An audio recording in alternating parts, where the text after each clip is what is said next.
Hello అండి, hi అండి. వాడు హోంవర్క్లు రాసి సండే కదా, పొద్దున్న రాచు అన్నాడు, పొద్దున్న రాయాలి. మధ్యాహ్నం రాచు అన్నాడు, మధ్యాహ్నం రాయాలి. మధ్యాహ్నం తిని బాగా 1 గంటకు పండుకున్నాడు. ఇప్పుడు లేచాడు. ఇప్పుడు హోంవర్క్ అలగాడు కూర్చుంటే పెన్సిల్తో రుద్దుకుంటాను ఆలోచన తెచ్చా. రాయరా కోతి రాయ్, పారాయ్. హలో అండి చెప్పి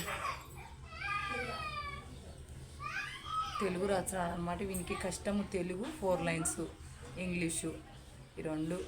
ఎందుకు అంత పైకి పోతుంది కానీ రెడ్డి వంట చేద్దాంగా 3 బుక్కులు ఉన్నాయి కానీ రాయ్. సండే కన్నా మామూలుగా డైలీనే హుషారుగా రాచాడు. ఈరోజు సండే వచ్చిన వేస్ట్ వీనికి సాయంత్రం అయిపోయింది అనమాట రాసేదిలే. కానీ రాయరా దీనికి పప్పాయ ఎంత కూర్చున్నావు ఆడ తలకట్టి ఎద్దది అవుతుంది మధ్యలో ఇవ్వాలి అట. సరేనా? వీడు కూడా అంతే ఇప్ప ఇట పెట్టి అట రే